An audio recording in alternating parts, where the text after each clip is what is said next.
Raúl Osvaldo Pérez, de 32 años, es señalado como el responsable de un hecho violento reportado el pasado 9 de septiembre, en Nuevo Cuscatlán, La Libertad Este. La persona afectada fue una joven de 21 años. Será procesado por este hecho. En nuestro país nadie escapa de la justicia. Ningún acto quedará impune. Hemos capturado al responsable de otro hecho de violencia, cometido este mismo día en Tacuba, Ahuachapán. Gracias a la pronta respuesta de nuestra PNCSV, capturamos a Melvin Aníbal Godínez Saldaña, responsable de la agresión contra su propio tío, un hombre de más de 80 años. Todo se debió a rencillas personales, luego de que el agresor se introdujo a la vivienda para hurtarle $2,000 de la venta de un lote. Al no encontrar el dinero, Saldaña optó por atacarlo a golpes hasta causarle que pasara a mejor vida. Quien no respeta la vida de otro salvadoreño será sometido ante la justicia y será enviado a prisión para que pague por sus crímenes. Continúan las acciones para desarticular redes de estafadores. La FGRSV ordenó la captura de 20 personas que se apropiaban ilegalmente de inmuebles mediante escrituras falsas, y luego los vendían o hipotecaban a favor de terceras personas. Con estas acciones se están resolviendo al menos 12 casos que afectan a 17 víctimas, entre propietarios legítimos y personas engañadas a través de estas transacciones fraudulentas. Entre las propiedades se encuentran 2 inmuebles ubicados en San Martín, San Salvador, valorados en $225,000, los cuales fueron adquiridos en el 2020 y transferidos a terceras personas mediante escrituras falsas y sin el consentimiento del dueño legítimo. Durante los allanamientos se incautaron dispositivos electrónicos, sellos notariales y documentación contable, la cual fortalece el proceso judicial. El Salvador está cambiando, y este es solo el comienzo. Si te gustó este video, no olvides dejar tu like, suscribirte y compartir para que más personas conozcan esta transformación. Pedro Uruchurtu, coordinador internacional de 20 Venezuela y exasilado en la Embajada de Argentina en Caracas por más de un año en medio del asedio del régimen de Nicolás Maduro, habló en entrevista exclusiva para NTN 24. Uruchurtu compartió sus impresiones sobre las últimas acciones en torno a los prisioneros políticos venezolanos. Roberto Macedonio, periodista permanente NTN 24 en la capital de Estados Unidos, tiene la ampliación de esta información. Roberto. Don Pedro Uruchurtu, gracias por esta entrevista. Gracias a ti, Roberto. Son ya más de 1.400, según ONGs, los presos políticos que hay en Venezuela. Usted mismo estuvo secuestrado en la Embajada de Argentina por parte del chavismo, por parte del régimen de Maduro. En este contexto de tensión con Estados Unidos, ¿qué futuro le puede esperar a estos presos políticos? Bueno, está claro que para nosotros el deber es liberarlos. Hay que liberarlos a todos. Aquí hay que recordar que el régimen comete terrorismo de Estado. Es una situación que ha sido denunciada por todos los organismos de derechos humanos, organizaciones también, pero en particular la Comisión Interamericana de Derechos Humanos. Se cometen crímenes de lesa humanidad en Venezuela y aplica lo que hemos denunciado en otras ocasiones, este tema de la diplomacia de rehenes y la política de rehenes. Por lo tanto, nosotros hemos dicho que ninguno de nosotros en el exilio, los presos políticos, serán efectivamente libres hasta que Venezuela sea libre, porque el régimen al final los va a seguir usando como fichas de canje. Y por eso nuestra determinación a avanzar con urgencia, porque hay que liberarlos a todos y evidentemente cuidarlos también, porque sabemos que enfrentamos un régimen criminal que es capaz de muchas cosas y por eso hay que alzar la voz permanentemente por ellos. Señor Uruchurtu, ¿se desconoce el paradero de muchos de estos presos políticos? ¿Usted sabe si se están produciendo traslados en secreto? Yo no puedo especular sobre esta información. Obviamente, si esto es cierto, es gravísimo, pero además es una ratificación de la naturaleza criminal del régimen. Creo que esto confirma lo que son capaces de hacer, pero en cualquier caso, sí creo que hay que elevar las alarmas, desde luego, si esto llega a ser cierto. Y en cualquier caso, también nosotros tenemos que insistir como liderazgo en que esto avance cuanto antes y poder cuanto antes desmantelar este sistema criminal, porque insisto, cada una de estas cosas que el régimen amenaza, y no solamente es esta especulación sobre este asunto, es escucharlos cada vez que hablan, amenazar a todo el mundo, decir que todo el mundo es terrorista. Esto tiene que parar, y la única forma de pararlo es desmantelando el aparato criminal, y estamos trabajando en eso, porque cada una de estas acciones, lo que te puedo decir es que en definitiva confirma lo que el régimen es y confirma también lo que va a tener que enfrentar ante la justicia nacional e internacional. Señor Uruchurtu, ya no solo hay represión sobre la oposición, sobre los líderes opositores, sino también sobre sus familias. ¿Se llevan a cabo secuestros de familiares o de personas del entorno de los opositores? Sí, es gravísimo. Son prácticas que no hemos dejado de ver. El caso más reciente, emblemático, es el de nuestro dirigente de Caracas, Marcos Velasco, cuyo padre fue secuestrado y está desaparecido. De hecho, el día de ayer Marcos pidió fe de vida sobre su padre, porque además ha sido nombrado permanentemente por el régimen y acusado falsamente, como en realidad todos los presos políticos. Y estas son prácticas que no solamente están en la historia registrada, que se aplicaban en la época del régimen nazi, sino que además son muy perversas porque, insisto, confirman lo que es el terrorismo de Estado que ha sido ya denunciado y en el que el régimen es el principal responsable. Son prácticas terribles porque al final lo que demuestran es cómo este régimen es capaz de ir incluso contra los entornos como una manera de intentar sembrar el miedo, ¿no? El terror. Lo que creo que el régimen nunca se espera es que más bien consiguen más fuerza en estas personas que son víctimas de esta situación y más compromiso, porque es que al final, si el régimen pretende que el país se va a parar por la represión, pues el régimen no ha entendido nada, todo lo contrario, el país sigue luchando. Una lucha que está liderada por María Corina Machado, pero ella misma ha recibido una amenaza directa y pública por parte de Diosdado Cabello, quien afirmó en este contexto de tensión con Estados Unidos: si ellos, en alusión a Washington, nos aprietan, nosotros la vamos a apretar a ella. ¿Cómo interpreta usted estas palabras? A ver, yo creo que lo revelador de esto, por un lado, tiene que ver con el régimen ya no se oculta sobre lo que es, ¿no? Sobre un régimen criminal, narcoterrorista, y lo dice abiertamente. En segundo lugar, María Corina ha sido muy enfática en esto. Obviamente, sí, los ojos están puestos sobre ella y la atención sobre lo que pudiera ocurrirle, y por eso hay que cuidarla, desde luego, pero ella lo ha dicho.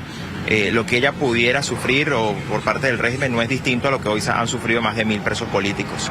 Desaparición, tortura, maltrato, obviamente la injusticia. Entonces, al final, nadie está eximido de esto en Venezuela. Ella, evidentemente, es la principal figura de liderazgo. El régimen claramente ha puesto sobre ella los ojos porque entiende que es ella la que está llevando este proceso a cabo, la que está organizando esto con mucha gente, la que no para de articular dentro y fuera del país. Pero, al mismo tiempo, ella ha dicho que hay que avanzar. Es decir, esto no la detiene en este propósito porque hay una determinación y ninguna amenaza del régimen va a pararla. Eso es, que nada la pare. En este contexto internacional, el Parlamento Europeo ha aprobado que la Unión Europea reconozca al Cártel de los Soles como organización terrorista. ¿Por qué es importante esto?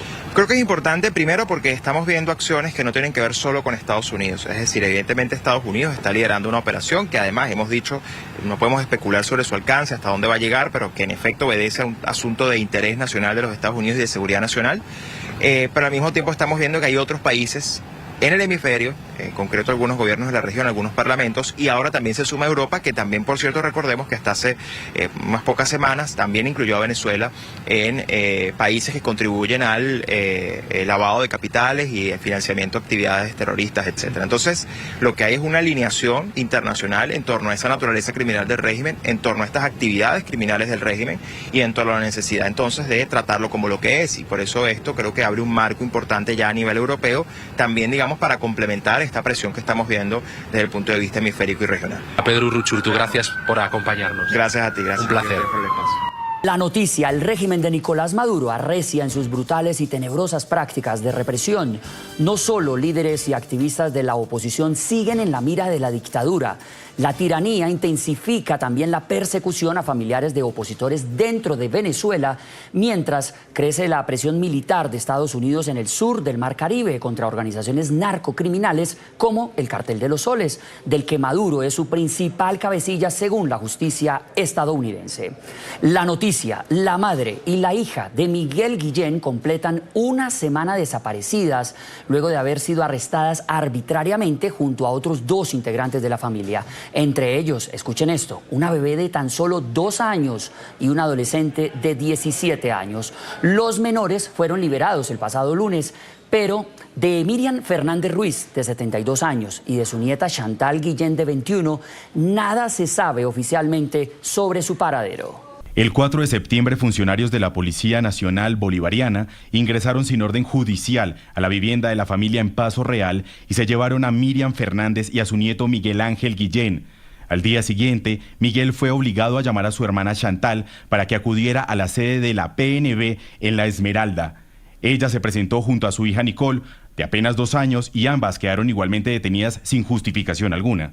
El punto clave de la noticia: Miguel Guillén es activista político del estado Carabobo, militante del movimiento 20 Venezuela que lidera la dirigente opositora María Corina Machado. De acuerdo con las denuncias de organizaciones defensoras de derechos humanos, agentes de la Policía Nacional Bolivariana allanaron su casa para capturarlo, pero al no encontrarlo, los funcionarios del régimen madurista procedieron a secuestrar a sus familiares. La noche de este lunes, el régimen de Nicolás Maduro excarceló a una niña de 2 años y a un adolescente de 17, quienes fueron detenidos junto a varios miembros de su familia el pasado 5 de septiembre en el estado Carabobo. Serían parte del círculo familiar de un dirigente de 20 Venezuela que está siendo buscado por las autoridades. Miguel Ángel Guillén y la bebé Nicole Palermo, de 2 añitos de edad, fueron excarceladas la madrugada de este lunes 8 de septiembre. Se desconoce bajo qué condiciones. Sin embargo, la señora Miriam Fernández y su nieta Chantal Guillén siguen privadas de la libertad injustamente. Activistas de derechos humanos califican estas actuaciones policiales como una atrocidad. Aseguran que es una práctica que lamentablemente se ha venido aplicando en varios casos. Hace menos de una semana fue encarcelado también Julio Velasco en Caracas, padre de Marco Velasco, también activista del partido político de María Corina Machado. Que este gobierno, además de represivo, es malvado, porque eso de detener los padres, a veces en avanzada edad, de una persona que está siendo perseguida, y lo detienen para que esta persona presionarla para que se entregue, o este caso tan malvado, porque no se puede tener otra expresión, de dejar encarcelada a una niña de 2 años, de detenerla, incluso ya privarla de libertad junto a su madre, a sus familiares por algunas horas, ya es algo muy malvado, pero tiene que ver con esta política de desbordamiento de la represión, donde, como lo hemos venido diciendo en Provea, aquí todo el mundo está en riesgo. Y es que en los casos de los presos políticos, las violaciones al debido proceso y las garantías están a la orden del día. Un ejemplo de ello es el caso del abogado y miembro de la ONG Provea,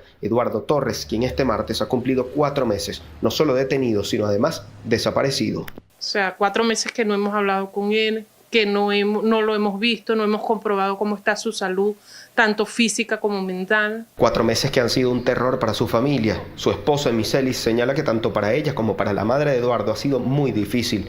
No solo las ha afectado emocionalmente, pues es un hombre inocente, sino también económicamente, pues el activista representaba el principal ingreso para sus hogares. O sea, saber que tu hijo está detenido sin ningún tipo de garantía, donde se les están violando todos sus derechos, es difícil. O sea, y sobre todo eso, donde la entrada económica era Eduardo. O sea, Eduardo ayudaba a sus papás con las medicinas, con lo que ellos necesitaran. Ahorita esa entrada ellos no la tienen. Para los hijos de Eduardo Torres también ha sido difícil, pues ambos tienen una estrecha relación con su padre. Por ejemplo, su hija cumplió recientemente 14 años. No quiso ningún tipo de celebración, pues aunque intenta seguir con su vida de la forma más normal posible, falta una parte importante de su hogar. Ella no quiso que yo le comprara torta, no quiso que yo le hiciera nada. Dijo, no, yo no quiero nada. Entonces tú ves ahí cómo sí le afecta. O sea, a ella le afecta no estar con su papá. Su papá era el que la llevaba al colegio. Su papá era el que la iba a buscar. Familiares de los presos políticos continúan pidiendo a distintos países y organismos internacionales que intercedan para lograr la libertad. Desde el Comité de Familiares por la Libertad han anunciado una segunda ruta en la que visitarán embajadas de varios países en Caracas para pedir sus buenos oficios.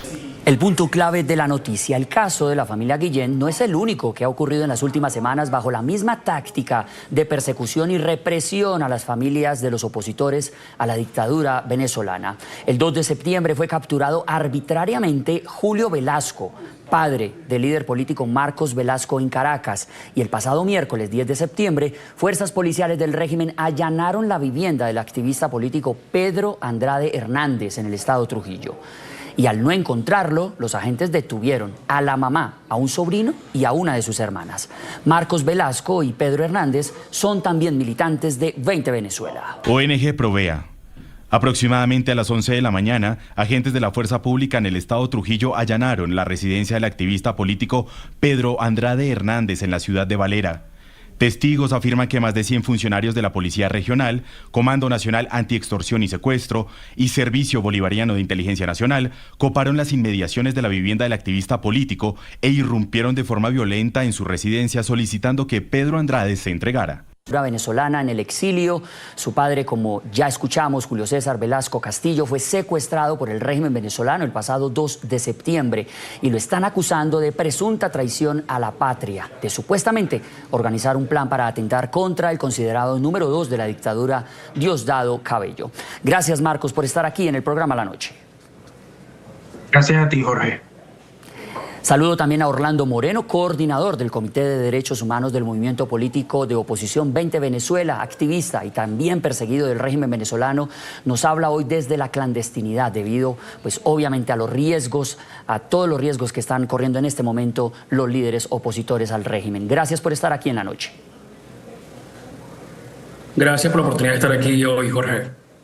Y también nos acompaña Marta Tineo, abogada, activista de derechos humanos, directora de la ONG Justicia, Encuentro y Perdón, que ha documentado y que sigue muy de cerca cada uno de estos casos de represión en Venezuela. Gracias, Marta, por estar aquí en La Noche. Buenas noches, muchísimas gracias a ustedes por la atención. Comienzo con Marcos Velasco. Quiero saber, Marcos, en qué circunstancias se produjo la captura de su señor padre, el secuestro de Julio César. Es para mí muy grato saber que todavía tenemos ventanas de libertad donde podemos ser escuchados. Mi padre, Julio Velasco, fue secuestrado, desaparecido la noche del 2 de septiembre en la ciudad de Caracas. Él salía de un encuentro con amistades en una residencia con un taxista de confianza que lo llevaba hasta su destino, donde él iba a descansar, a incluso poder reencontrarse con su familia, comunicarse con nosotros. Y mi papá fue desaparecido a partir de las 11 de la noche. Fue la última comunicación que mi papá tuvo con alguien. Luego de ese momento transcurrió la madrugada del 3 de septiembre. Amaneció, no teníamos noticias sobre mi papá.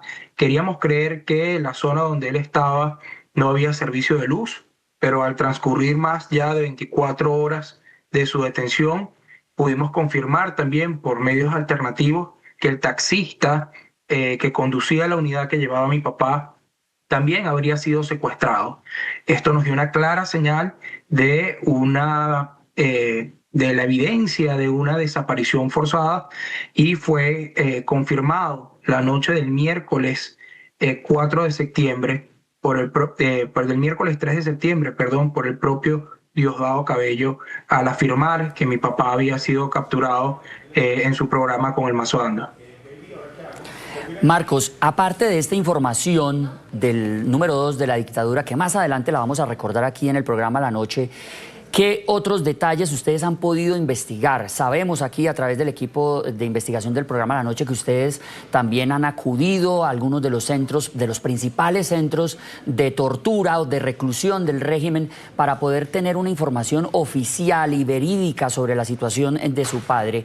¿Qué han podido averiguar en estos días, en estos 10 días de pesquisas, de investigación allí en estos centros de tortura del régimen?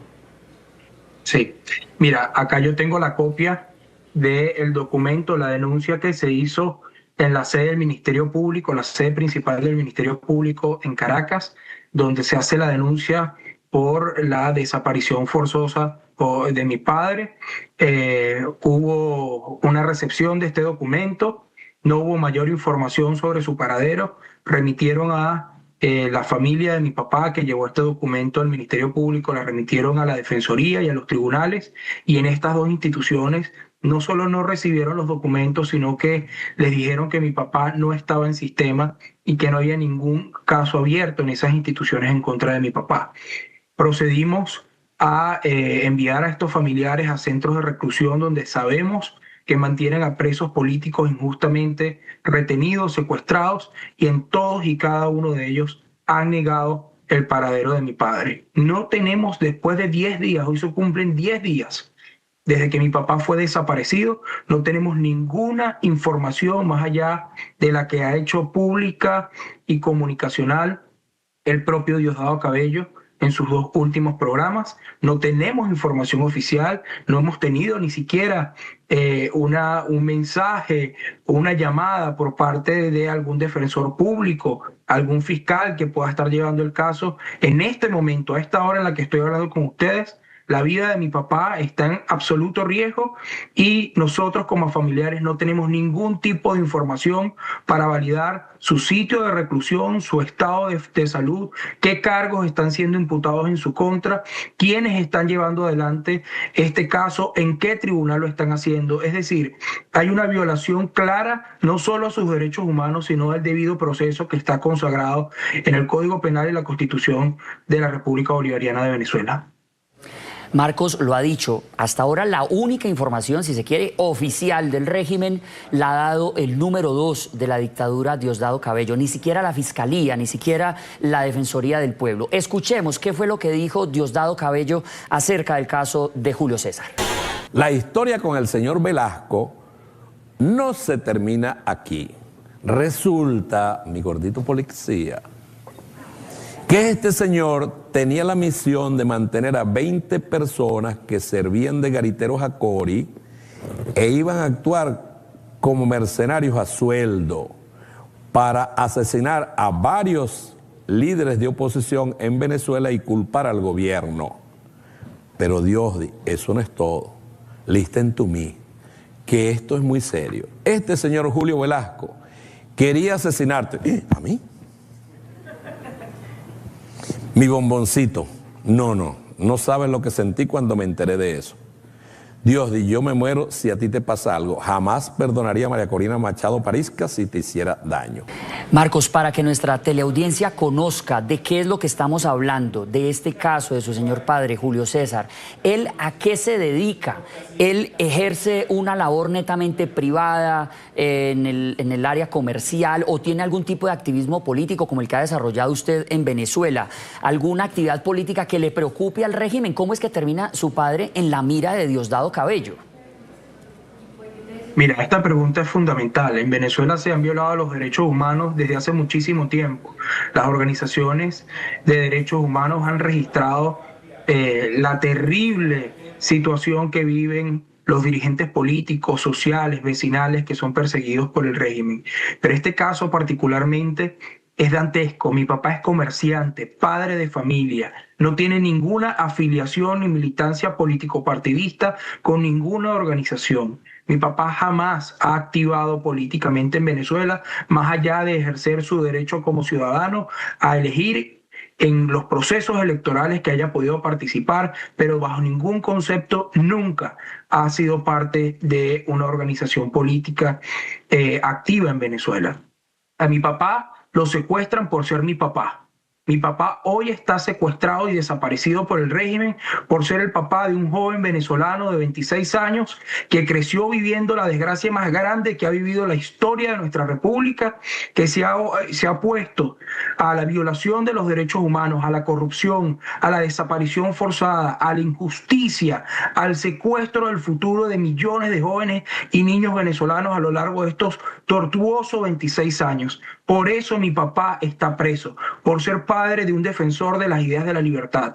Por eso mi papá está preso. Y por eso hemos exigido desde el día de ayer una fe de vida sobre mi papá. Queremos saber dónde está, cuáles son las condiciones en las que se encuentra. Hemos hecho la denuncia pública porque se han agotado todas las instancias internas que pueden dar con el paradero de mi padre, que son las garantes de darle información precisa sobre dónde está mi papá y cuál es su estatus de salud salud física, mental, emocional, y por eso hemos decidido hacer la denuncia pública exigiendo una fe de vida para hoy, no para mañana. Lo decíamos ayer, la fe de vida es existencial, es una urgencia y no es un ruego ni un petitorio, es una exigencia absolutamente firme de lo que está apegado a la ley. Por otro lado, abordamos el tema educativo. El gobierno ha reforzado las medidas disciplinarias en las escuelas, una apuesta clave para seguridad y la formación de la niñez y la juventud salvadoreña. Para analizar estos temas, contamos con dos invitados esta mañana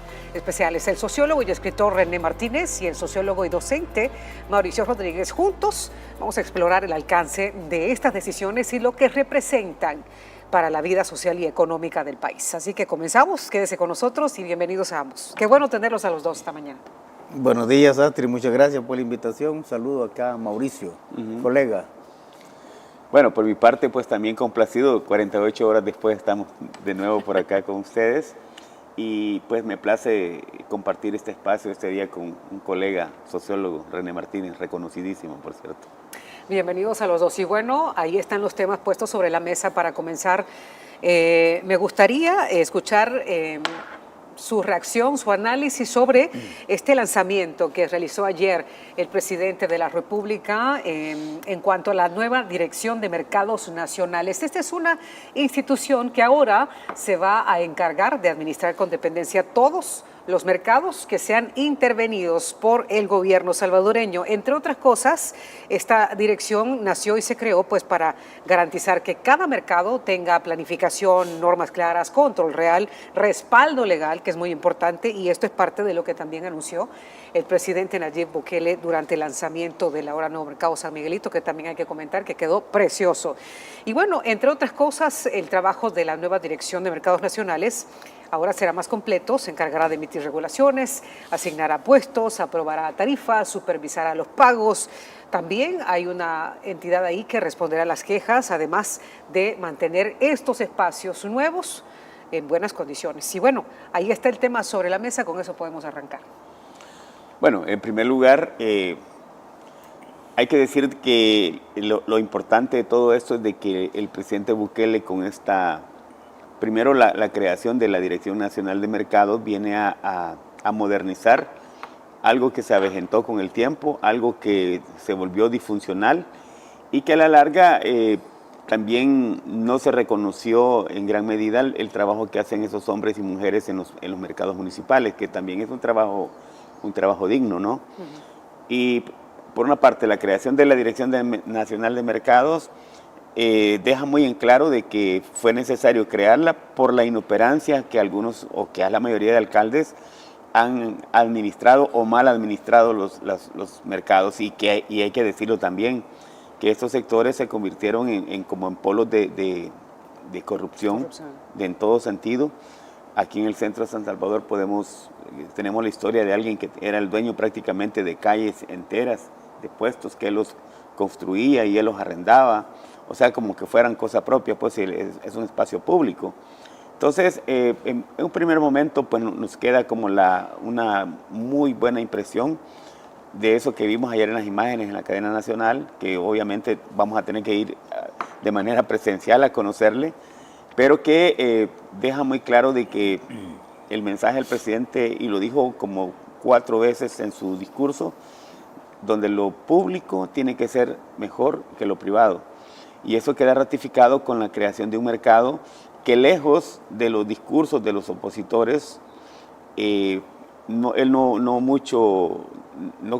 debate, no comparte información de esa manera como para estarles dando a qué hablar con él, sino que simple y sencillamente demuestra con hechos realmente lo que está haciendo por este país. Y eso realmente ratifica la nueva forma de hacer política, que es lo que ha caracterizado las dos administraciones del presidente Bukele.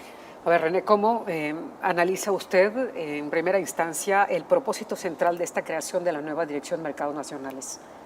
Mira, el propósito central es hacer entrar al país a lo que se conoce como la modernidad. O sea, ya en 2019 entramos al siglo XXI con la llegada de Nayib Bukele al Ejecutivo, y entonces ahora estamos viendo cómo los otros espacios de la vida social también están entrando. En este caso, la La Dirección Nacional de Mercado lo que hace es dignificar el trabajo de las personas que se dedican precisamente a ese tipo de comercio. Porque hasta antes de eso, y tal como lo mencionó Mauricio, al final los mercados se habían convertido en un escondite en el cual el país ocultaba las crisis económicas. Entonces, la informalidad, el desprecio hacia el trabajo de las personas, el ambiente sucio, etcétera, formaba parte de la forma en cómo esos políticos de entonces miraban a la población. Entonces, cuando nosotros vimos la inauguración del mercado, en primer lugar, y aquí lo estábamos comentando antes de entrar al aire, ¿verdad? Nos daba la impresión de que estábamos frente a un mercado de Europa, ¿ya? Y esa es una dignificación, ¿no? Con el presidente Bukele, y eso lo hemos discutido entre algunos sociólogos, y digo algunos porque no todos pensamos igual, ¿va, Mauricio? Lo hemos discutido, o sea, la utopía, al final nosotros aprendimos, después de tanta guerra y tanta sangre en el país, aprendimos que la utopía no está hecha de palabras, está hecha de actos concretos. Entonces, la Dirección Nacional de Mercados, el tipo de construcción que se hizo, la forma en cómo el presidente de la República crea una nueva instancia que se va a encargar de regular, de administrar, de mantener en condiciones óptimas todo eso, ¿verdad? No solo está en función de hacer más ágil y más digno el intercambio, y va a ser más digno no solo para las vendedoras, sino que también para quienes lleguemos a comprar, ¿verdad? Sí, no solo lo va a hacer más digno, sino también va a evitar todos los rasgos o los intersticios de corrupción que se habían creado antes, ¿ya? Ahora, con eso el gobierno no le está, o no está minimizando, pues, el trabajo de las alcaldías, porque he escuchado mucho eso de que con la administración de mercado se le está quitando a las alcaldías prácticamente su trabajo principal, y eso es tener una concepción muy precaria de lo que significa el trabajo municipal. Lo que se está haciendo es, en sociología política se habla mucho de eso, lo que se está haciendo es construir nuevas estatalidades, es decir, nuevas funciones desde el gobierno que van a hacer más ágil la vida social y por supuesto que al final van a redundar en la mejora en la calidad de vida y en un proceso en el cual tú vas a ver cómo se puede administrar de la mejor forma posible actividades que antes fueron consideradas como caóticas, porque digamos, todo lo que tiene que ver con los mercados siempre se ha considerado caótico y siempre se ha tratado como que si fuese algo irresoluble. Eso es lo que pudimos ver ayer y lo mejor de todo, digo, aparte de lo impresionante que es la construcción, ¿no? Lo mejor de todo es cuando el presidente les dice a quienes estaban ahí, bueno, ustedes todos los que estaban antes en el mercado van a tener su puesto y van a pagar lo mismo que pagaban antes, ¿ya? Ahí andaban corriendo el rumor de que se iban a cobrar cantidades obscenas de dinero por cada local, ¿no? Pero el presidente fue claro y lo dijo en público. Quienes ya tenían su puesto lo van a mantener y van a pagar exactamente lo mismo. Que es una manera elegante de callarles la boca, tal como nos tiene acostumbrado el presidente de la República, ¿no? Y todo este anuncio se realizó en el marco de la inauguración de este mercado nuevo, San Miguelito, que literalmente resurgido de las cenizas, ¿verdad? Tras un buen trágico incendio ahí, pero que ha permitido que tras la intervención del gobierno pues resulte en una obra de esta envergadura. Me gustaría que la producción compartiera las imágenes porque las estuve viendo y realmente son inspiradoras. De hecho, ahí pudimos ver el recorrido que realiza el presidente Bukele en el interior de este mercado, que hay que destacar que esto ha contado con una inversión de 34 millones de dólares. Ahí van a haber 1.040 puestos, tiene 4 niveles, más una terraza que está preciosa también, y bueno, moderno, ya lo podemos estar observando, construido bajo una visión totalmente diferente. Usted piensa que está en Europa, y lo decíamos, como bien dice René, antes de entrar al aire, y es impresionante la visión y el buen gusto con el que ha sido construido este nuevo mercado. Y ahí seguro, funcional. Los comerciantes ahora van a poder trabajar tranquilos, ahí van a tener el respaldo y las condiciones justas y pues obviamente bajo esta nueva Dirección de Mercados Nacionales. El nivel 1 tiene 1.288 puestos, el nivel 2 266 locales, el nivel 3 tendrá 243 puestos y el 4 219.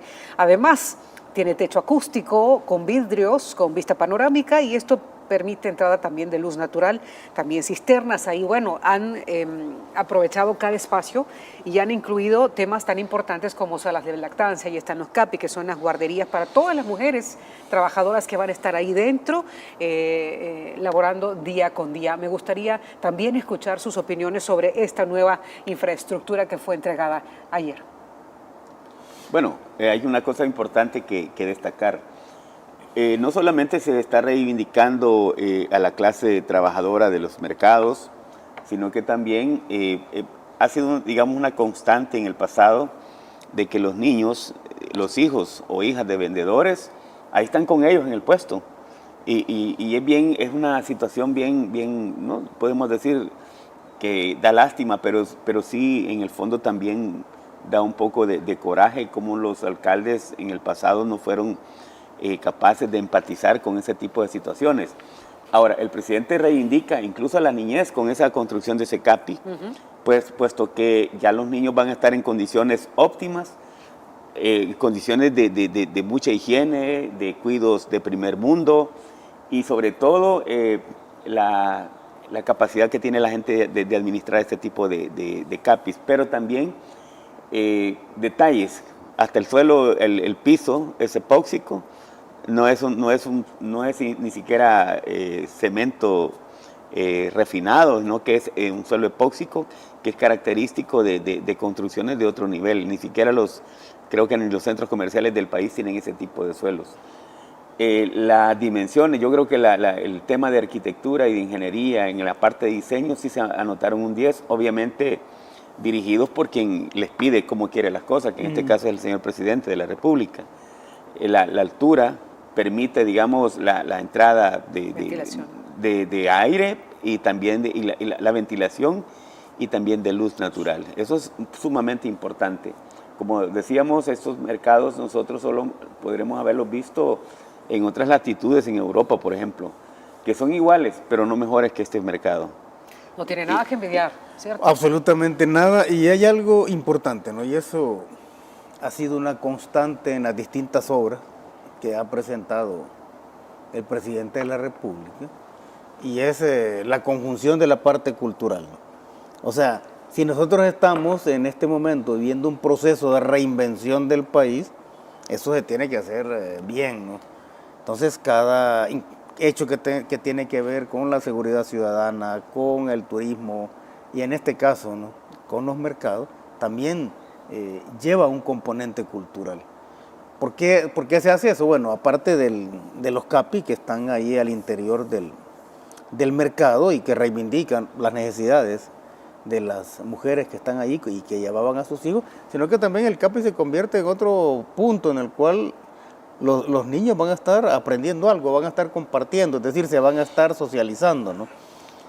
Y además de eso, todo espacio social, y eso lo vemos mucho en sociología, todo espacio social debe convertirse en un espacio de socialización.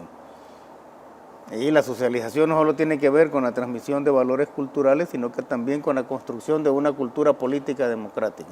¿Por qué digo esto? Porque el presidente en la cadena ayer dijo que, bueno, se va a ampliar el horario, ¿no?, de los mercados, y eso va a permitir mayores ingresos, pero también, dijo el presidente, se van a organizar actividades culturales en el mercado para atraer incluso más personas. Y eso va a beneficiar no solo a las vendedoras, va a beneficiar a quienes lleguemos a comprar ahí, sino que también va a beneficiar lo que es la promoción de la cultura, porque el presidente habló de actividades culturales, artístico-culturales, ¿no? Entonces, ¿qué estás haciendo? Estás convirtiendo esos espacios en espacios de reproducción de la cultura. Lo mismo vimos con los 2 puentes que inauguró, ¿no? O sea, está la obra en sí. Antes inaugurar un puente era inaugurar un puente. Inaugurar una pasarela era inaugurar una pasarela. Ahora, ese tipo de inauguraciones de obras que se están haciendo van más allá de, ¿verdad? Y eso nos mete en la parte cultural. Entonces, yo creo que ya era tiempo de dignificar todas las acciones y de dignificar a todos los sectores que estuvieron prácticamente en el olvido, ¿verdad? En todas las gestiones de los gobiernos anteriores. Y es que es bueno siempre recordar de dónde es que venimos, y usted lo mencionaba muy bien, René. Bueno, antes el tema de los mercados era un tema, pues en mercados igual caos, era una cosa que, bueno, no había voluntad para resolver el tema de la corrupción, el tema de, bueno, la insalubridad que se veía y el desorden que se veía ahí. Y bueno, ahora con esta visión que tiene el presidente Nayib Bukele, que ha sido coherente a lo largo de sus administraciones, en la que ha dicho, es que no, lo público debe ser siempre mejor que lo privado, y ahí está la prueba, una prueba más. Y qué impacto además tiene, no solamente para las personas trabajadoras en los mercados que van a poder ahora gozar de un espacio digno, sino que eso tiene un efecto cascada, inclusive hasta tema turístico, porque parece mentira, pero un mercado así como este también atrae hasta el turismo. Exacto. No, yo quiero, antes de llegar a ese punto, quiero decir lo siguiente, antes que se me vaya a olvidar, pero es que hay unas cosas que uno no puede dejar de decirlas con respecto a la reivindicación de los trabajadores de los mercados. En el año 2005 se quemó el mercado municipal número 1 de Santa Ana, o sea, el mercado central. El principal, ¿no? El principal, claro. Y gobernaba esa alcaldía el FMLN en ese momento, bien recuerdo yo. Y lo que hizo el alcalde fue lo siguiente: metió maquinaria para desalojar los escombros y le dio a los dueños de los puestos, a los arrendatarios, les dio costaneras, que es madera, les dio clavos y les dio láminas para que levantaran las champas allí. Y así funcionaron por años. Luego, con esos mismos gobiernos, contrataron una empresa de un exdiputado que hoy entiendo está preso en los Estados Unidos, y solamente colocaron los sostenedores de metal, y hasta ahí llegó el mercado. Qué bueno que el día de ayer el presidente Bukele anunció que el mercado de Santa Ana, esto es para información de todos los santanecos, es que ya está, digamos, próximo a iniciar la construcción del mismo. Y pasará también a formar parte de este nuevo... Por supuesto. De esta nueva dirección. Y eso va a generar también un reordenamiento de todo el centro histórico de Santa Ana, que es tan bonito como el de San Salvador. Pero volviendo al punto del mercado San Miguelito, el presidente hizo ver una situación que es bien importante. El aspecto cultural, como decía René, está amarrado a partir de toda la reconstrucción del centro histórico. Y desde la terraza, justamente dijo él, se ve la catedral, se ve Vinae, se ve el teatro, y toda esa zona tiene una conexión. Es un circuito. Una asociación, y que ojalá pues que esto, y no tengo la duda de ello, de que esto va a atraer turismo, tanto local como internacional. Y aparte de ello, que es importante destacarlo, la ampliación de los horarios, que yo también dije en la entrevista anterior, que así como los agromercados están funcionando muy bien, y que se amplíe el horario de los agromercados, así como se va a ampliar pues también el horario de los nuevos mercados administrados por la Dirección Nacional de Mercados. Definitivamente. Voy a dejar su comentario. Rodríguez, estamos analizando el último lanzamiento que realizó el día de ayer el presidente Nayib Bukele en el marco de la inauguración de lo que va a hacer próximamente en funcionamiento. Va a estar entrando el nuevo Mercado San Miguelito y la creación de esta nueva Dirección de Mercados Nacionales. Y antes de irnos a la pausa, René, yo lo había dejado ahí en pausa porque también me gustaría conocer sus comentarios, el impacto que genera un espacio como este, no solamente para los trabajadores que van a poder aprovecharlo, ¿no? Y porque por las características que tiene, estamos hablando de hasta un aporte cultural, aporte incluso hasta turístico. A ver, comente. El impacto se mide tiene varias aristas, ¿no? Aquí obviamente estamos hablando de un impacto que tiene que ver con el hecho de que dignificas a las vendedoras y dignificas también a los clientes, ¿no? Porque también es dignificar el acto de intercambio, ¿no? Dándole un espacio, pero no solo propicio, sino que estamos hablando acá de un espacio realmente impresionante en el cual van a realizar una actividad que antes se hacía literalmente entre la basura, ¿ya? Así literalmente se hacía entre la basura, porque esa es la visión que tenían los gobiernos anteriores de la población. O sea, la población merece estar en medio de la basura. De hecho, una opositora dijo que cómo era posible que se construyera un mercado de ese tipo para la gente, sino que la gente tenía que vender ahí en medio de la basura. Pero se convierte también en un espacio cultural, y lo decía, esa es la intencionalidad que hemos visto en casi todas las obras inauguradas por el gobierno, porque le das el espacio para que se reproduzca la cultura. De hecho, al interior de los mercados hay, se conocen como espacios de conversación públicos, ¿verdad? O sea, tú adentro de un mercado escuchas toda la reproducción de la cultura cotidiana de las personas que llegan allí, pero digamos que ese espacio, aparte de las actividades que menciona el presidente, se convierte en un espacio alegórico, en un símbolo. Yo te digo, estoy seguro, así seguro, que la silueta del mercado San Miguelito se va a convertir en un ícono cultural. Nosotros vemos, bueno, cualquiera de nosotros identifica, sobre todo cuando está en el exterior, ¿no?, la silueta del Salvador del mundo. Tú la presentas a un salvadoreño y te dices, somos salvadoreños, esto representa. Te apuesto que la silueta de ese mercado también va a simbolizar no solo a la Dirección Nacional de Mercados, es decir, en términos de lo que se pretende que haga, sino que también se va a convertir en un ícono cultural que va a simbolizar al país. Entonces, ¿qué es lo que se está haciendo, no? El Salvador se está reconstruyendo, se está reinventando a partir no solo de modernizar la gestión política y darle otra connotación a lo que es la relación entre un líder y la población, sino también se está reinventando en la forma en cómo está tratando a todos los sectores de la población. Entonces ahí vemos ese proceso, decíamos, si nosotros queremos llegar a ser un país como el del primer mundo, debemos pensar en función de eso y debemos trabajar en función de eso. Esas obras lo que te están haciendo es no solo, y te apuesto que dentro de muy poco ese mercado, al convertirse en un punto de atracción turístico, bueno, de hecho Mauricio ya está haciendo la agenda ahí para cuándo ir Yo también, yo necesito ir a conocer. Ahí tienes que ir a comer pupusas. Las pupusas son muy buenas en ese mercado. Siempre he tenido muy buena comida en ese mercado. Okay. Entonces, ese espacio que se va a convertir en un espacio de atracción, ¿verdad?, donde la gente va a llegar no solo a comprar, otros van a llegar a ver, pero seguro van a llegar a ver y van a terminar comprando. Alrededor del mercado va a mejorar sensiblemente la imagen también. Y eso va a generar empleos directos y indirectos. Entonces, ¿qué estás haciendo? Estás mejorando la recaudación, estás mejorando los ingresos.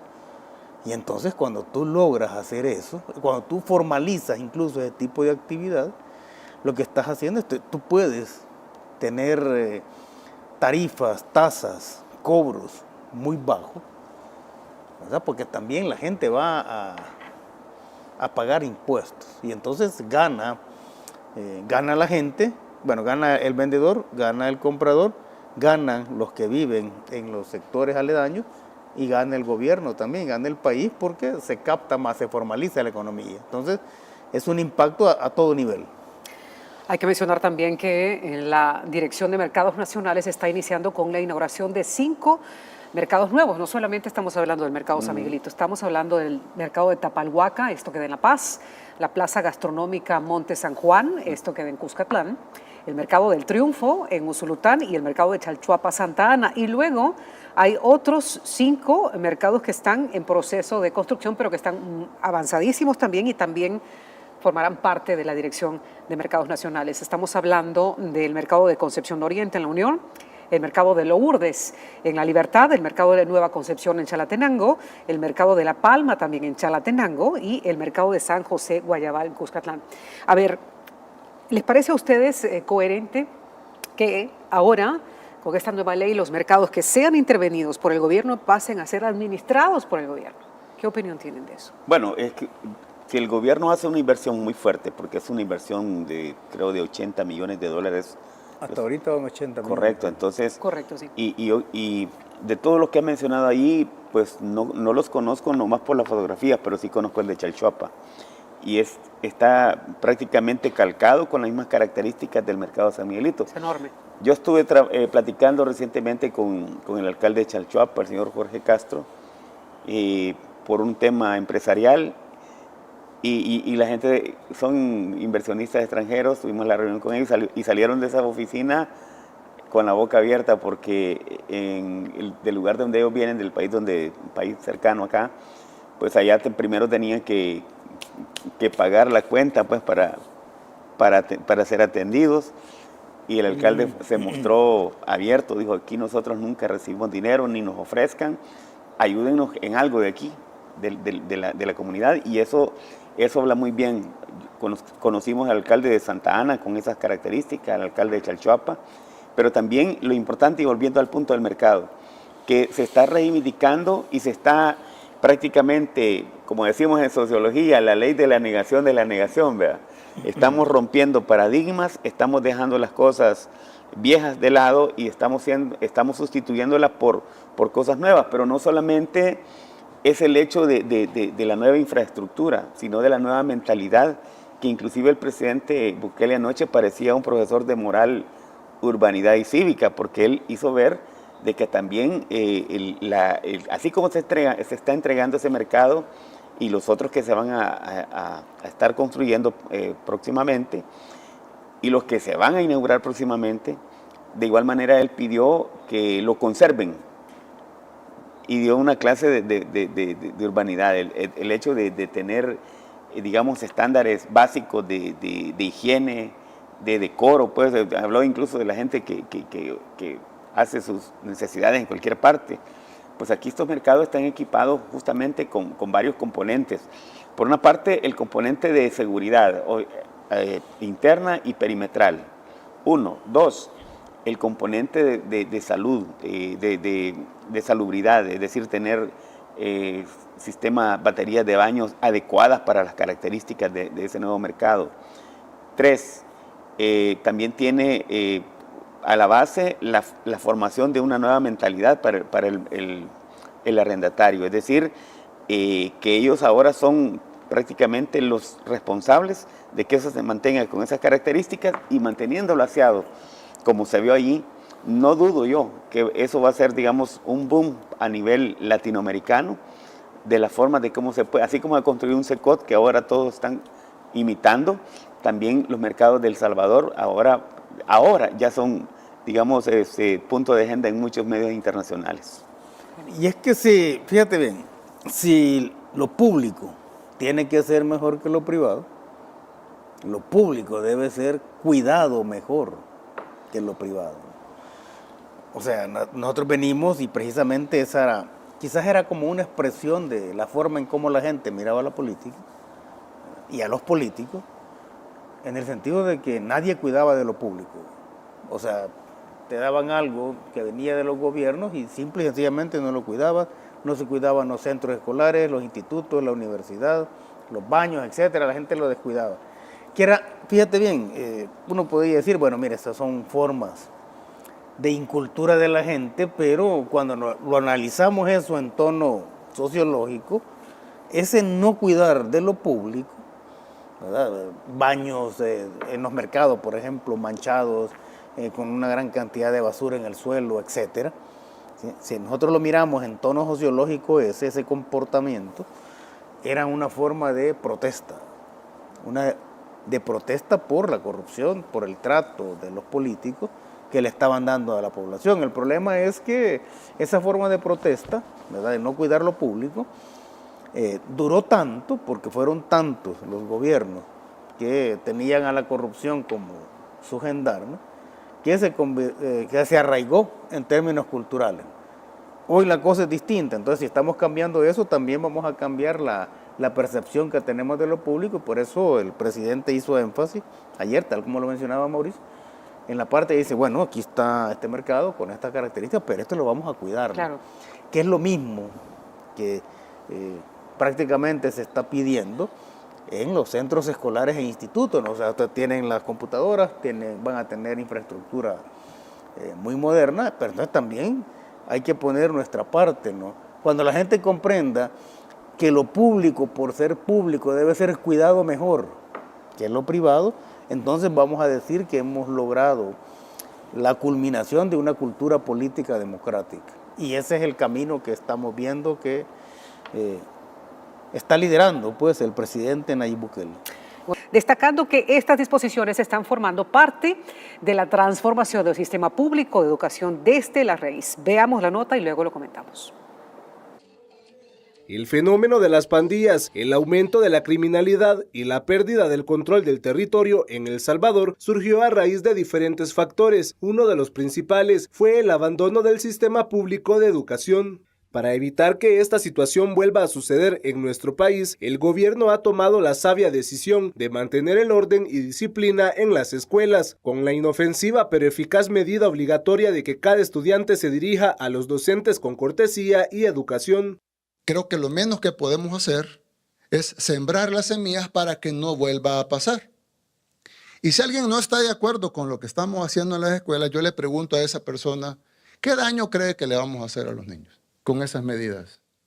Con que lleguen ordenados, con que digan por favor, con que digan gracias, con que digan buenos días. El poder del crimen organizado surgió a raíz de la condescendencia que antiguos gobiernos tuvieron con los jóvenes al crear marcos legales que permitían el actuar delictivo de miles de estudiantes. Como justo cuando empezaron a venir los pandilleros de Estados Unidos, pusieron la ley del menor infractor. Entonces no los pueden tocar. Pero no se preocupen, decían, solo son crímenes pequeños. Ahí andan asaltando y cosas así pequeñas, pero no matan, no violan. Pero nadie les combatió. Dejaron que solo son muchachos. Dejaron que se creciera hasta que nos tenían arrodillados a todos. El líder salvadoreño se refirió a las críticas de la oposición sobre la transformación del sistema educativo, cuando realmente han sido ellos mismos los que permitieron la corrupción de la educación. Porque ahí andan los de la oposición diciendo, no, que es malo lo que están haciendo, están militarizando a los niños. Y ahí están las fotografías donde ellos están militarizando a los niños de verdad, con fusiles. Pero nosotros somos los que estamos militarizando a los niños porque decimos que se porten bien. Esa es militarización. Darles un fusil y que vayan a matar a los 8 años, eso no es militarización, eso es desarrollo. Ahora, El Salvador se encamina a fomentar una sociedad basada en el respeto y la educación a través de acciones contundentes que se ejecutan para que las escuelas ya no sean el origen de los criminales, sino la cuna de profesionales. Bueno, eso es parte también de lo que dijo ayer el presidente Nayib Bukele respecto a esta serie de medidas disciplinarias con las que pues, está tratando también de transformar el modelo educativo de la niñez salvadoreña con ahora pues, nuevas normas, ¿no? de cortesía, de el uniforme bien planchado, ordenado, los cabellos y tal. Normas disciplinarias que también han acarreado una serie de comentarios en contra, pero que el presidente respondió ayer de una forma contundente. Y él hacía la comparación, decía, bueno, militarizar. Estamos hablando de militarizar cuando en épocas anteriores pues también se secuestraban a nuestros niños para, de verdad que militarizarlos, se les entregaban fusiles para que fueran a matar a otras personas apenas a 8 años de edad. ¿Qué opinión tienen de esto? Esto tiene una historia que no podemos dejar de... Los sociólogos siempre referimos la historia como un punto de partida. Es que después de la firma de los acuerdos de paz, que ya fue derogada, por cierto, se entró en una fase de humanización del conflicto, se crearon nuevas leyes y entre ellas se hizo la consulta 95 que dio pie a la ley de la carrera docente que hoy día todavía tiene alguna vigencia. Eso y otras leyes que el mismo presidente dijo, la ley penal juvenil y una serie de falacias jurídicas que se crearon y eso traspasó, digamos, una frontera, es decir, trasladarle las facultades al padre de familia, a los estudiantes y obviamente a las pandillas que pusieron de rodillas a los maestros. Solo hay que recordar que en el año 2015, cuando hubo 6.656 asesinatos, entre ellos se contabilizan 12 maestros a nivel nacional. ¿Y qué dijo Sánchez Serén? Yo venía escuchando ahora, vamos a hacer todo lo posible y nos solidarizamos con las familias de los asesinados. O sea, qué poca madre tenían entonces, o sea, por decirlo de una manera. Ahora bien, con las medidas que actualmente la ministra ha implementado, tengo que decirlo y tengo que ser claro, esas medidas en muchos centros escolares, en los manuales de convivencia, ya estaban estipulados. Sí. No se podían ejecutar simple y sencillamente porque por esas leyes blandengues que han existido, decían, bueno, entonces vamos a ir a la Departamental de Educación o vamos a ir a poner la demanda ante la Junta de la Carrera Docente, y el docente lo que hacía, mejor no se metía mucho en el problema, y eso generó, digamos, una displicencia al interior de la escuela salvadoreña que provocó lo que hemos estado sufriendo, lo que hemos vivido, lo que hemos experimentado, el irrespeto de muchos estudiantes. Solamente son 3 memorándums los que ha mandado la ministra y ha movido prácticamente todo el sistema educativo. Bueno, de hecho hay una escuela en Chalchuapa donde los alumnos dijeron que no iban a recortarse el cabello. El director no les negó la entrada, pero allá adentro estaban habían contratado unas cosmetólogas y ahí les cortaron el pelo. Ellos no había tales de ir a decir, vamos a ir a demandar al director. Al director lo han felicitado por esa actitud. ¿Ya? Yo no entiendo realmente cómo, digamos, un tema tan básico como recortarse el cabello, llevar el uniforme correctamente, saludar a la entrada, buenos días, gracias, por favor, con permiso, genere tanto revolución y tanta oposición. Y bueno, ¿será posible que normas básicas de disciplina en las escuelas traumen a los niños o qué? No entiendo cómo es. Que no entiendo. Ahí hay 2 cosas, mira. En primer lugar, hay una... O sea, ya está, hay una línea de trabajo en contra de cualquier acción que realice o que impulse el presidente de la República. No importa lo que sea. Ellos, los opositores, reaccionan al reflejo para oponerse. Y aquí hay que agregar también que esa oposición a promover la disciplina al interior de los centros escolares e institutos es una traición y es una conspiración contra los sectores populares, porque los que más salen beneficiados con las normas disciplinarias son nuestros niños y jóvenes, ¿no? O sea, la disciplina trasciende a ella misma. Eso es lo que no entienden o no quieren entender. El acto disciplinario trasciende a él mismo. Por ejemplo, cuando tú formas a alguien o tú le fomentas el hábito de la puntualidad, la puntualidad no tiene que ver exactamente como acto disciplinario con un reloj, ¿no? O sea, uno la mide de esa forma y de esa forma promoves tú ese acto disciplinario de ser puntual, pero ese ser puntual te forma para que tú, cuando seas adulto, resuelvas los problemas en el momento y la hora oportuna. Claro. Sí. O sea, transformar un país requiere disciplina. Trascender como profesional requiere disciplina. O sea, el orden, digamos, uno respeta las normas, pues, de cómo se viste. Ya cuando uno es adulto, uno se viste como quiera, o las empresas te dicen cómo te vas a vestir, y ahí tienes que acatarlo. Pero el punto es que ese tipo de actos lo que están formando la disciplina viene de discípulos, o sea, es tuya. Entonces, cuando tú te disciplinas en eso, tú puedes conseguir un mejor futuro, ¿verdad? El hecho de llegar con el uniforme bien planchado, llegar con el pelo bien recortado, bien presentado, que lo prepares una noche antes, ¿verdad? Eso te forma el acto, te forma la disciplina para que tú, cuando vas a hacer algo, te prepares de antemano, escojas lo mejor, ¿ya? ¿Quiénes van a salir más beneficiados de eso? Nuestros niños y nuestros jóvenes, pues. Ya, oponerse a ese tipo de medidas es realmente fomentar la desigualdad social.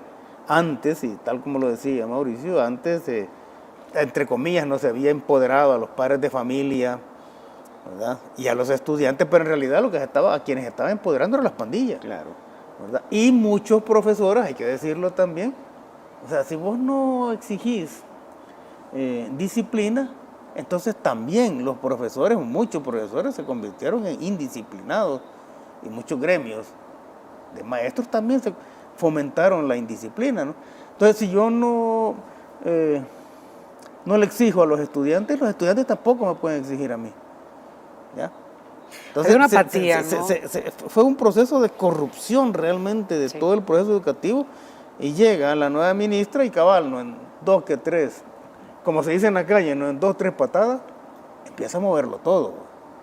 Y vamos a ver que eso va a generar sus frutos en el corto plazo. Yo estoy seguro de ello. Creo que la población salvadoreña lo va a agradecer en el futuro, porque también el presidente hacía mención sobre cómo eran los centros escolares hace algunas décadas atrás, y esto también lo podemos concatenar con el tema de los mercados, que había cero voluntad, que era caos, había cero interés en arreglar eso de los mercados. Pues también lo podemos llevar al sistema educativo. Apatía total, ahí no había interés en encaminar a la niñez salvadoreña hacia una nueva mentalidad, a generar nuevas generaciones con nuevas formas de ver la vida. Y él decía, y bueno, hacía referencia también a esa nueva pandilla que se estaba formando hace unos meses, ¿se recuerdan? La Raza. Sí, denominada La Raza. Y esto, como ocurrió allá por los 90, cuando pandilleros deportados de los Estados Unidos a El Salvador pues reclutaban niños y con el pasar del tiempo pues convirtieron al país en lo que lamentablemente sufrimos todos, que fue el país más peligroso del mundo. Y esto, bueno, había que arreglarlo, dijo el presidente, y eso es lo que se está haciendo en este momento con esta nueva forma de transformar la educación.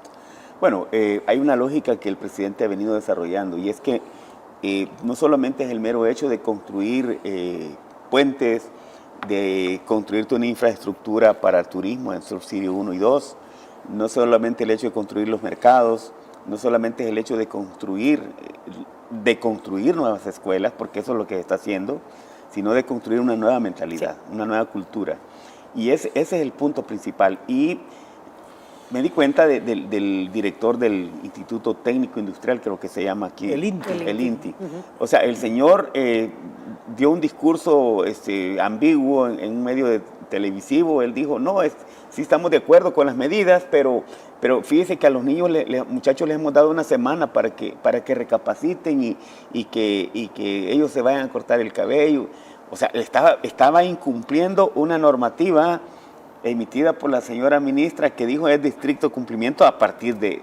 Entonces, otro elemento que es importante de tomar en cuenta, porque los opositores han criticado mucho, ni siquiera había tomado posesión la señora ministra, solo había anunciado, y ellos ya estaban explotando las redes sociales. ¿Qué es lo que tenemos que nosotros que analizar con la llegada de una persona, digamos, con disciplina militar? Es el hecho de que tenemos 5.150 centros escolares y que en ellos hay por lo menos un hijo de pandillero preso en Secot, hijo, sobrino, hermano, cuñado, entenado, lo que sea. Y entonces, ahora es el momento adecuado, porque una de las fases del plan control territorial, la parte de la prevención, también está la fase de extracción, pero también el control interno. Y las escuelas, con ese 1.270.000 estudiantes, también puede ser un caldo de cultivo para ya quedó demostrado con esto de La Raza, ¿verdad? Para la generación de una nueva oleada de pandillas. Y de hecho ese es el punto, ¿no? O sea, hay un acto, ese es el acto simbólico, ¿no? Hay un acto simbólico, tú pones a alguien a que va a promover y a exigir la disciplina y sabes que tiene autoridad para que la gente lo haga, ¿no? Ahora, se está partiendo de donde se debe de partir. Tú no puedes impulsar una reforma al sistema educativo, ni puedes cambiar todo eso si no cambias primero la mentalidad, ¿no? Y dentro de esa mentalidad, así, lo fundamental, incluso, fíjate bien, en las personas creativas, ¿no? Que aparentemente no tienen disciplina, son desordenadas, esas son de las personas más disciplinadas que hay, ¿verdad? ¿Por qué? Porque la disciplina tiene que ver con el trabajo arduo, tiene que ver con que tú trabajes no solo para sobrevivir, sino que para ser alguien especial para tu comunidad. El Salvador no se pudiera estar transformando de la forma en que se está haciendo sin la disciplina que tiene el presidente de la República, ¿ya?